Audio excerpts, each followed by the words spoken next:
right to that divisional series between the Seattle Mariners and the Detroit Tigers in Detroit. A pivotal Game 3, as they say. Series tied at 1. Top 3 scorers is where we pick it up. J.P. Crawford at the plate. Runner on second, no outs. That's a bloop in the left field. Victor Robles stays at third. But Riley Green fires it home. Goes past the catcher. Robles decides to take advantage. Slides in at home. Called safe. It gets challenged. However, after review, A.J. Hinch will be proven wrong. You see that foot gets down in time. Call upheld. Mariners up 1-0. Next batter is Randy Arozarena. That's a single up the middle. That brings home Crawford. So Seattle with a 2-0 lead now. Fast forward to the 4th frame. Same score. Bases empty for Eugenio Suarez. And how about Eugenio? Farewell ball to left field, a solo shot, his first of the postseason, leaves Tigers fans all kinds of distraught, and the Mariners up 3-0. Later in the inning, runner on first and second, 2 outs for Cal Raleigh. That's a knock up the middle to bring in another run. So Seattle's rolling up 4-0. Top 6, Mariners now up 4-1. And Crawford turns on that sweeper. Good Lord, he stood up on it. It's gone out to right. A souvenir for the folks out in Detroit gives the Mariners a 5-1 lead. And in the bottom of the 6th, Gilbert on the mound working. That splitter was cooking. Colt Keith and Spencer Torkelson have a seat. He goes 6 innings, 4 hits, 1 earned, and 7 fans. 9th frame now. Mariners up 6-1. Runner on second. And there's your big dump deciding, folks. That's gone out to left center. His first homer of the postseason and 61st on the year. There was a man with a T-shirt out there just to receive it. Your final, 8-4 in favor of the Mariners. It's playoff time, and you know, you just got to be ready for anything, and these guys understand that. I thought they did a really nice job during the rain delay, just, you know, staying loose, but staying, you know, intense enough to come right out and get after it. And our guys just, it's a great group. And you know, tomorrow, if it's early, we'll be ready to go early. If it's later, we'll be ready then too. But, you know, I think this is a team that's, you know, prone to make adjustments, and we've been doing it all season long. Well, we're not going to quit. You know, we had 2 games where we pitched tremendously well, and we had a lot of parts of this game where we pitched tremendously well.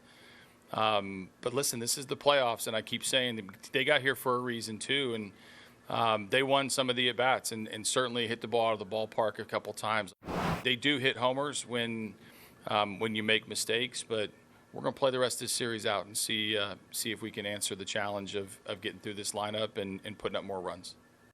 Let's talk a little more about those homers. The Mariners' bats came alive with a trio of big flies this evening. They're now up to 6 homers so far this postseason, the most through 3 games of a series in franchise history. Now we have the pleasure of having Xavier Scruggs, join us here on the set of SportsCenter. And for all the talk about Seattle's World Series drought, this could be their first ALCS appearance since 2001. What did you like most about their performance today? Well, I like what you mentioned about Gilbert and his split finger cooking. I think you said was the word. Yes. To me, I thought it was him who set the tone, right? Your starting pitching hasn't been great all season long. You needed somebody to come in and really be able to give you length. He gave him 6 innings, gave him the strikeouts that you mentioned. It wasn't just the split, though. 3 on the slider, 1 on the fastball as well. And I thought he did a good job being able to locate his stuff. He didn't give any walks away. And in these types of games, you can't have freebies happen. The middle of the order as well, from a hitting standpoint, I thought that was important to see those guys. You mentioned Cal Raleigh swing the bat, J.P. Crawford as well, and Eugenio Suarez, who has kind of struggled in the second half of the season once he got traded over to this team. But now we've seen more success from him from a power standpoint. Those guys setting the tone from an offensive side, being able to produce runs, create runs off a pitching staff that has come in, you know, feeling good off that Cleveland win in the wild card. So Seattle took care of business on both sides of the ball. Suarez, this is why they got him. Yes. Perform in the playoffs just like this. As for the Tigers, Game 4 means do or die. Well, not really die, but how do they get back in this series? Stay alive in the playoffs. Let's say it that way. But I was talking about the middle of the order bats for Seattle. The same thing has to happen for the Tigers, right? It's a team that hasn't really scored that many runs in this series, But I think about also from a strikeout standpoint, the top 4 guys have a 33% strikeout rate, and that just can't be the case right now. You need guys putting the ball in play, and I'm talking about Torkelson. You're seeing it right there. Riley Green, who has also struggled coming into this series as well. Kerry Carpenter, the big lefty bat, he's got to produce. They have to find ways when guys get on base, do a better job with runners in scoring position, but just getting on base with patience, right? Not feeling like you have to be overly aggressive. Yeah. That has to be the recipe for success for the Detroit Tigers. Yeah, in the regular season, the Tigers 4 through 6 hitters, 758 OPS, 6th best in baseball against the M's. Drops to just 438. That is not going to cut it to stay in these playoffs. No, it's not going to work. Xavier. The Yankees, they had to get a win. I mean, just no doubt, it's not like you can just let the Blue Jays get a lead. But Aaron Judge and his boys, well, they did just that. Aaron Judge, Vladdy, top of the first. Vladdy crushing it. 2-run homer. Second player in MLB history with a home run and multiple RBI in each of his first 3 games of a postseason, joining Hank Aaron. That's great company. Blue Jays up 2-0 early. Top of the third, they're up 2-1. 2 on, 1 out. Darton Varsho flies in the left center. Cody Bellinger, can you get it? No, you can't. David Schneider heading home. Jazz Chisholm, little hezzy. It's like he kind of forgot he was coming home. I don't know what happened there. Blue Jays up 3-1.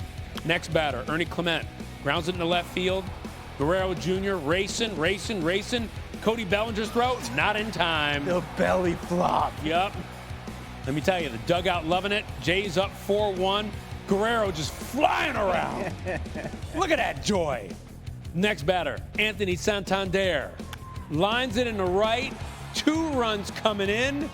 Jays up 6-1. Now entering the game, MLB postseason history, teams trailing by 5+ runs when facing elimination have a record of 4-129.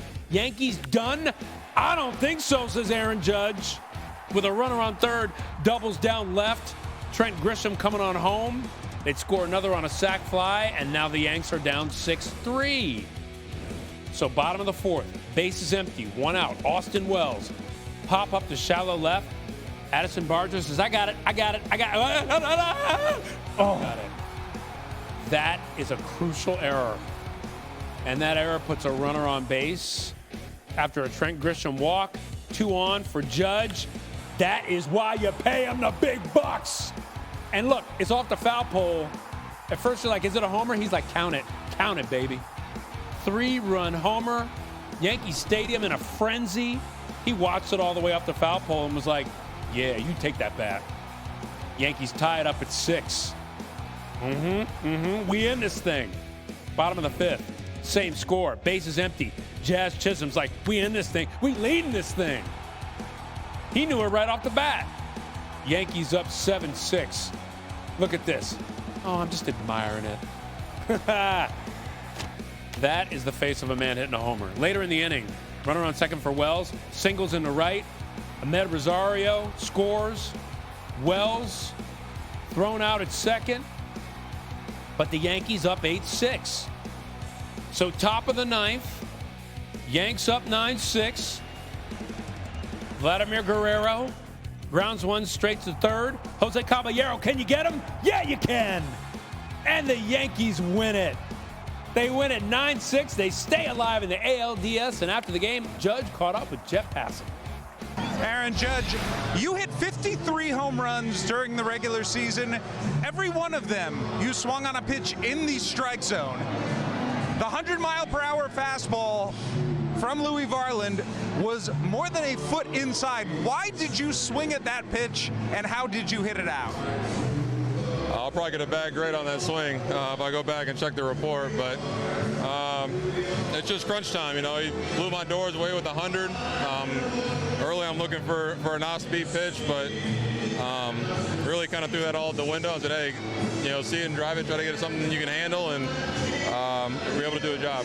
And you're standing there looking at it down the line. From your perspective, did you think that ball is staying fair?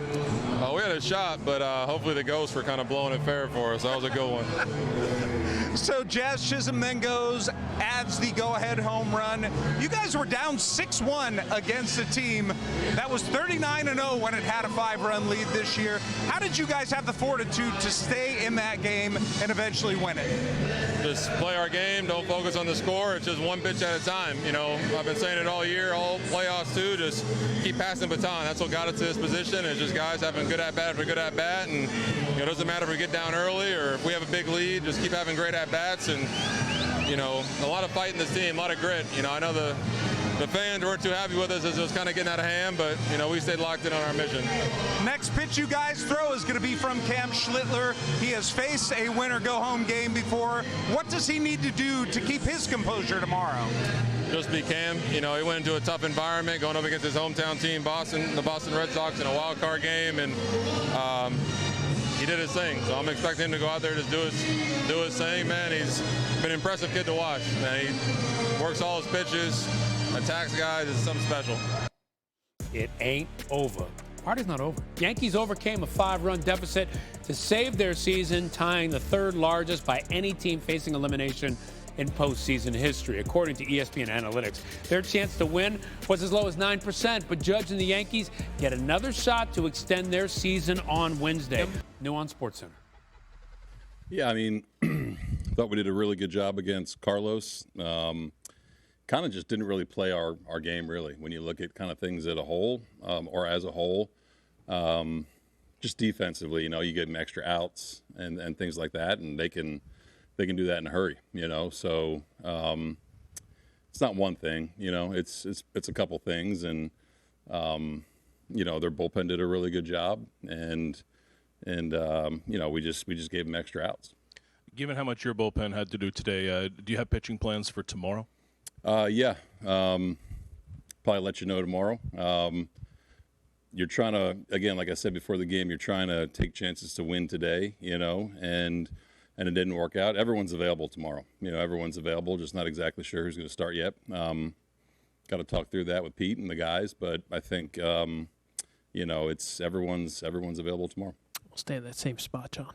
John, defense has been a selling point or a strong point for you guys all season long. Does that make it more frustrating what happened tonight when you guys had the lead to kind of have it slip away like that? Yeah, but it happens, it's baseball. It's, again, I've said it a million times, these guys will be ready to play tomorrow. It's it happens. It gets magnified this time of year, sure, all that kind of stuff, but you got to take care of the ball, So is it frustrating? Yeah, it's frustrating today, but you gotta come to work tomorrow, get prepared, and physical errors happen, it's part of the game, but you got to move on and get ready for tomorrow. One row behind, Shy. John, that being said, when the momentum started to change towards the Yankees, was there, you were obviously trying different things to try and stop it there. Was there a sense for you that when it was starting rolling and maybe getting a bit uncontrollable on their end? Say that again? Was there a point where you sensed it was going to be really hard to stop the momentum they had built? Oh, I mean, it's tough. It's tough as a whole to play here. I think we did a really good job of coming out and taking the lead. You're talking about giving a really good team extra outs, and you're talking about a really good player turning around 100, like 3 balls in, So you got to give credit for that, for one. But I think we just focus on, taking care of the ball. It can turn on you in a hurry. You know what I mean? And I think you just got to kind of stop any kind of momentum. Walks and errors will kill you against this team. So I think that was kind of the tipping point a little bit. Stay back there with Mitch and then Ron. John, just with the success the Yankee hitters have had against the bullpen at the back of Game 2 there and then today, is there any common things you're seeing in kind of their approach against the bullpen or the success they're having there? I mean, it's a good lineup. You know what I mean? You got to execute. And again, I think Judge's swing aside, I don't think we located secondary stuff the best, and it's just one of those days. I don't think that they're doing anything different than they've done all year. It's a really talented lineup. So you gotta really execute, and you gotta really sequence it, the right way. Against the wall on the right, Joel. John, you mentioned a great player turning around 100. You're a couple of innings into this game. Are you thinking, are we going to be able to get out of here without Judge heavily impacting the series? And what do you think now that he has? Yeah, man. You look at it like that. He's had a good postseason. He's had a good postseason. He's had a pretty good career. I think him and Vlad kind of are taking their game to a different level. You know what I mean? You can kind of look at those two guys as really rising to the occasion. He's someone you're always aware of. You know, we're always aware of where he is. You know, and I think they've done a good job of putting good players in front and behind him in the lineup too. So there's times where you just don't want him to swing. There's times where you say, okay, you know, let's get after him, and you know, I'll take 100, 101 with some nasty breaking stuff executed any day of the week. And it just didn't work out today. But you know, hopefully, you know, he gets a bad night's sleep and has some bad food tonight or something like that. But it's you know, you give him credit, man. That was a ridiculous win. A couple more for Schneider. Ron on your left. I was going to say, can you fault the pitch selection on that homer on virtually any other batter would have been tied up?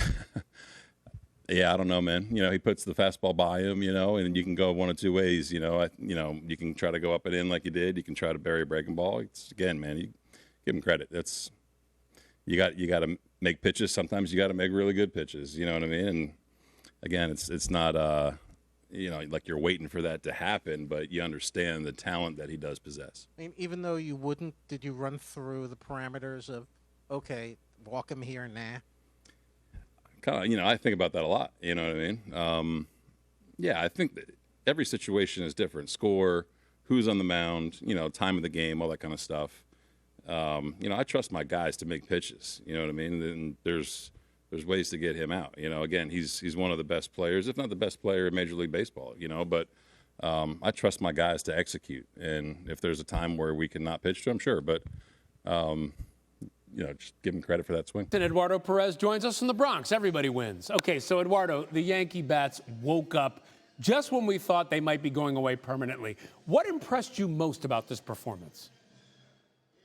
The resiliency of their offense. And, you know, they were able to get to Shane Bieber, and as soon as the bullpen came in and John Schneider deployed them, we're thinking, okay, just one at-bat at a time. But Trent Grisham, the ability that he had to get on base for that moment right there. The moment that Aaron Judge pretty much silenced every critic that said that he could not come up with the big hit in the big moment. When that game got tied, you can tell that the weight of the shoulders, not only of the Yankees, but of the rest of his teammates, just came right off. Jazz Chisholm going deep right there was really impressive. The thing was, they worked the counts, and we've said it all along. This cannot be a game that only Aaron Judge shows up for. It has to be a game that the rest of the team shows up for. 1, 2, 3 in the order got on base 9 times. And then the bottom of the order was also able to get on base. They kept the line moving. They did not give in when they were down 6-1. That's one of the big reasons why we're going to have a game tomorrow. Yeah, it's exactly the kind of thing that happens with the Yankees when they're winning, when they've got that momentum. Meanwhile, the Blue Jays look like they were ready to kind of walk away with this thing. Now they've allowed the Yankees to gain the momentum. So what adjustments do you expect from them in Game 4? Well, I'll say this. One of the adjustments that they have to deal with is the bullpen of the New York Yankees. Look, we're not playing tomorrow, yes, because of the heroics of the offense, but let's not forget it was Carlos Rodon that gave up 6 runs. And then here comes Fernando Cruz, and he is able to shut down the offense, and then it carried on from there. It's unbelievable what they were able to do to be able to continue to throw zeros. Tim Hill comes in, shut down performance. You get Williams the same way. Then you get Bednar, and the bullpen controlled the narrative of this game. And if the Toronto Blue Jays want to get back into this, they have to play clean defense. They have to now be able to hit the bullpen as well. And they have their hands full tomorrow with Cam Schlittler. Already took care of Boston, his hometown team, and now he's going to try to do it the team north of the border with the Toronto Blue Jays here at home once more. And if he's able to do that, anything can happen in a one-game winner-take-all that would be held in Toronto. Yeah, that could be interesting. And I want to talk to you about Schlittler. He's going to take the mound. In 2 starts against the Jays this season, he was 0-1 with an 8.10 ERA. Again, you mentioned what he did against the Sox. He's got a little momentum on his side. But what do you need to see from him? He's a young guy. What do you need to see him do to keep them alive?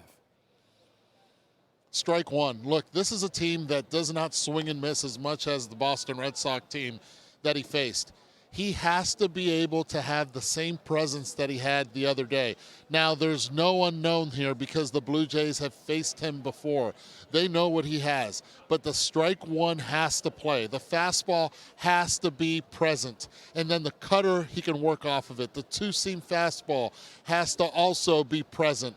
But, look, this kid pitches, and he already showed that he can pitch in a great, huge moment in a winner-take-all. They're going to ask him to do the same thing, and not only to win the ball game, but to take them and give them another chance to give the ball to Max Fried. I know you can't tell the future, but do you expect a Game 5? I got my ticket ready for Toronto one way or another. I'm headed over there, and as a baseball fan, man, this is awesome. It's better than getting sweeps. Oh, yeah. You know, Toronto fans might not think so, but I do. Oh, you got that right. I'm with you right there. A Game 5 in this would be spectacular, just like you, Eduardo. Let's go. So great to talk to you,